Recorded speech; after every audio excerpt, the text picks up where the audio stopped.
She said, Doreen, there is a family living beside me in Virginia. And do you know that this person had a car accident and had brain injury, and the maximum Oxycontin they take per day is 3 per day. And here I was taking 2 every 4 hours. Then she told me about another 40-year-old who took wine with Oxycontin, and she straight-lined. Now, considering I took medical terminology and worked in 2 hospitals, you think I'd know what straight-line meant? But I didn't. I said, what do you mean she's straight-lined? She died, Doreen. Straight-lined. She died. She called me after a couple weeks and said, I found an answer to dying on dialysis, and I'm going to go to India for a transplant, and I need you to come with me. So I said, oh, okay. And I went to the consulate, got my visa, my shots, packed, told my family what I was doing, and left. And my neighbor rolls up the window, I guess she was staying up late watching things, and she says, congratulations, Councillor Salisbury. Wow. Let me tell you what it takes to become a city councillor, what the criteria are, or what it's not. There's no educational requirement. There's no experience requirement. You don't have to be particularly smart. You don't even have to be particularly funny, although it does help. So what I'm saying is that yesterday I'm Joe Nobody, and today I'm Councillor Salisbury.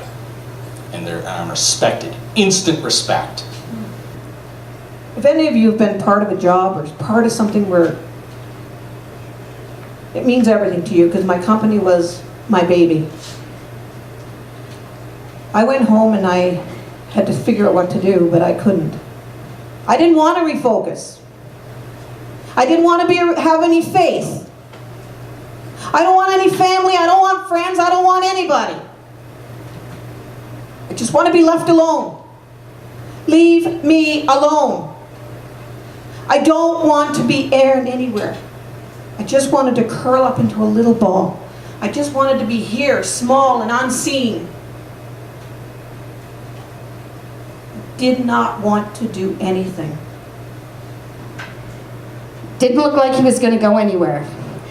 They put together a team of social workers. They put together doctors. They called my family. They called my friends and tried to get me to come to terms with the fact that the only place this guy was ever going to go was into a home. And that was it. And I said, yeah, he is going into a home. He's coming home. He's coming home with me. I will take him home. I will look after him. You know, and I got all the looks, the eyes rolling. She's delusional. And we took him home. Brought him home in a wheelchair. Prior to bringing him home, I had him home for a couple of weekends to try it out. And it wasn't easy. Not easy at all. And when my older sister Luann was 16 years old, she went to my father. Remember, he's the high school administrator. By this point, he's a principal. He's done with teaching. But all our lives, okay, we studied hard.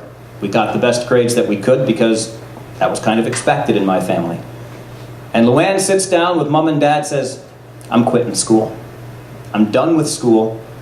I am going to be a babysitter full-time. That's what I want to do. And again, at the time, it has no impact on me whatsoever. Looking back, I realized the courage that she had. I was going to university. I was going to become a teacher just like my dad because that's what we did. Luann says, nope, 16 years old, I'm done with school. And my parents, again, in hindsight, looking back, had the tremendous foresight to say, yeah, absolutely. You're 16 years old, you want to quit school and be a full-time babysitter, that's what you do. And so Luann did.